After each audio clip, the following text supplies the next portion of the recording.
So friends आगे बढ़ते हैं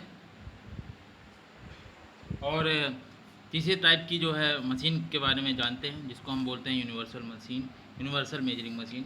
जैसे नाम से ही समझ में आ रहा है कि यूनिवर्सल मतलब ये यूनिवर्सल का मतलब आप मल्टीपर्पज़ मशीन, ठीक है।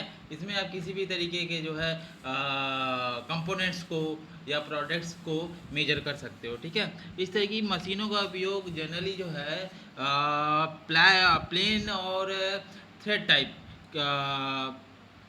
कंपोनेंट्स को मेजर करने के लिए किया जाता है, ठीक है। और इनके इस मशीन के द्वारा हम जो है किसी भी वर्क पीस की लेंथ और उसका डायमीटर दोनों आप क्या कर सकते हो, इस मशीन की हेल्प से आप मेजर कर सकते हो, ठीक है।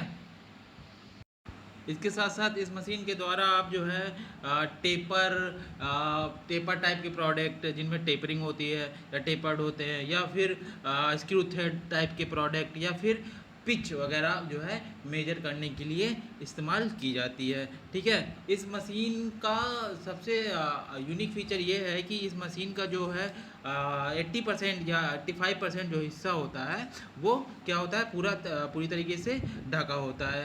इसलिए क्योंकि ये पूरी मशीन जो है क्या होती है, लगभग ढकी होती है, तो इसलिए हमको इसकी अनुरक्षण करने की क्या होती है, आवश्यकता कम पड़ती है, ठीक है, ठीक है।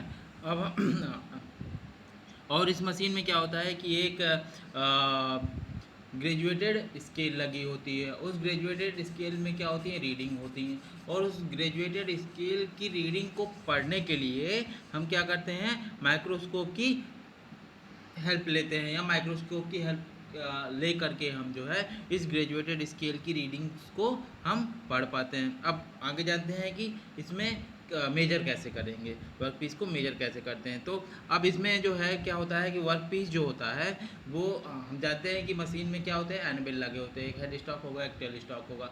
उन दोनों एनबिल के बीच में जो है वर्क पीस को क्या किया जाता है, लगा दिया जाता है, ठीक है, ठीक। और इन दोनों एनबिल में से एक जो एनबिल होगा आपका क्या होगा, मूव करने वाला होगा, ठीक है। और जब आपका जो एनबिल जो है मूव करेगा तो उसकी मोशंस को हमको क्या करना है, मेजर करना है। इस और उसके मोशंस को मेजर करना है तो हमको क्या करना पड़ेगा, हमें एक माइक्रोस्कोप की आवश्यकता लेनी पड़ेगी, या माइक्रोस्कोप की हेल्प लेनी पड़ेगी। उस माइक्रोस्कोप के द्वारा हम जो है एनबिल की जो मूवमेंट है उनको क्या कर सकते हैं, देख सकते हैं और रिकॉर्ड कर सकते हैं। परंतु एक चीज़ इसमें ये ध्यान देने वाली है कि जब भी आप इस मतलब इस मशीन में वर्क पीस का मेजर करोगे तो ये ध्यान देना है कि वर्क पीस और जो हमारा ग्रेजुएटेड स्केल है उसका अलाइनमेंट, ठीक है, सही हो। मतलब उन दोनों के बीच में जो संपर्क अलाइनमेंट के जो रूल्स दिए हुए हैं इस मशीन के लिए वो पूरे तरीके से फॉलो होने चाहिए। अगर इन दोनों का अलाइनमेंट, ठीक है, सही नहीं बैठेगा या सही नहीं होगा तो आपका जो मेजरमेंट है, ठीक है, जो भी आप वर्क पीस को मेजर कर रहे हो, ठीक है, या डायमीटर मेजर कर रहे हो, या आप उसकी पिच मेजर कर रहे हो, या टेपरिंग मेजर कर रहे हो, तो वो कभी भी सही मतलब उसके सही आने के चांसेस जो होते हैं वो क्या होते हैं, कम होते हैं। ऐसे केसेस में अगर अलाइनमेंट सही नहीं होता है तो जो एरर्स हैं वो उसमें पूरी पूरी ये संभावना होती है कि उसमें एरर्स हो सकते हैं, ठीक है।